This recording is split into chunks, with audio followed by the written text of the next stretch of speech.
Bismillahirrahmanirrahim. Assalamualaikum warahmatullahi wabarakatuh, sahabat Geo. Baiklah, saya M. Dimas Fahrul Razi akan menjelaskan mengenai bentuk lahan asal glasial. Di sini dosen pengampu oleh Bapak Ismail MPD. Poin yang pertama, pengertian bentuk lahan asal glasial. Bentuk lahan asal glasial adalah bentuk lahan yang dipengaruhi oleh adanya akumulasi es atau salju atau gletser di suatu wilayah dengan waktu yang lama. Bentang alam glasial adalah bentang alam yang berhubungan dengan proses glasial, di mana proses glasial itu tenaga yang berpengaruhnya adalah gletser. Bentukan ini berkembang di Indonesia yang beriklim tropis, kecuali sedikit di puncak Gunung Jayawijaya, Papua. Semua satuan bentuk lahan memiliki karakter yang khas dan mencerminkan ciri tertentu. Dengan demikian, maka dengan mengenal nama satuan bentuk lahan akan dapat dibayangkan sifat alamiah. Satuan bentuk lahan ini sangat penting, terutama dalam konteks kajian lingkungan, baik lingkungan fisik, biotik, maupun kultural. Poin yang kedua yaitu pertumbuhan bentuk lahan glasial. Pertumbuhan bentuk pada tahap awal diyakini yaitu lembah tertutup oleh salju. Kemudian salju itu mengalami pencairan, di mana setelah mencair, lembah kembali menjadi dalam. Beberapa lembah menggantung masuk lembah utama Horn atau dan Cirque. Setelah itu kemudian lembah terisi oleh aluvium. Kemudian setelah ase tersebut, lembah menjadi lebih rendah dari muka air laut, sehingga pada pasang surut akan masuk ke dalam lembah. Faktor-faktor pendukung terjadinya glasial adalah sebagai berikut. Pertama, pada musim dingin, terakumulasi dalam jumlah besar. Kedua, tingkat peleburan yang rendah. Adapun sifat-sifat khas dari sebuah gerakan gletser pada lahan glasial adalah sebagai berikut. Yang pertama, pada tepian gerakan gletser lebih lambat daripada di tengah.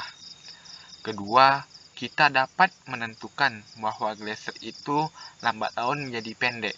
Ketiga, gerakan yang cepat letaknya di tengah-tengah.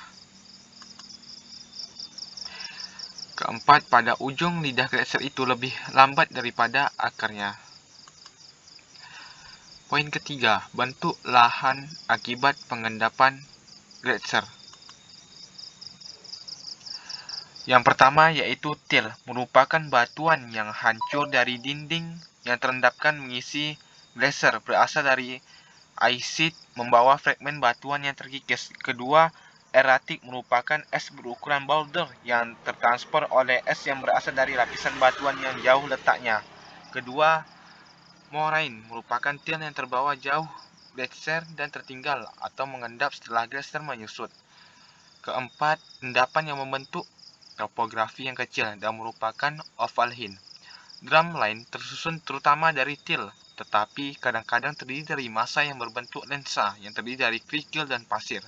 Sumbu memanjang drumline biasanya sejajar dengan arah gerakan es dan kebanyakan berada dalam bentuk yang bergerombol dan disebut dengan double, triple, multiple drumlines. Yang kelima adalah dataran dengan slope rendah atau outwash. Pengendapan sungai pencairan es terdapat di tubuh gletser. Yang keenam, kame adalah bukti-bukti kecil hasil pengendapan dari cairan es. Poin yang selanjutnya yaitu tipe-tipe gletser.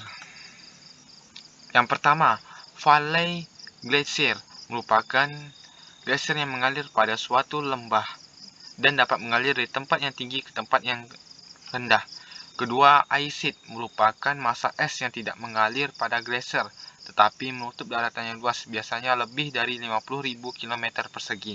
Yang ketiga, ice cap merupakan aisit yang lebih kecil, terdapat pada daerah seperti Valley Glacier di Laut Arktik, Kanada, Rusia, dan daratan Siberia.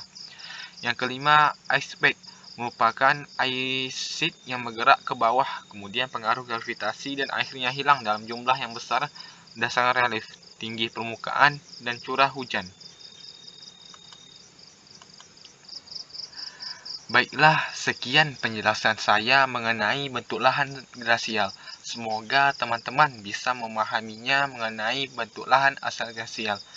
Terima kasih.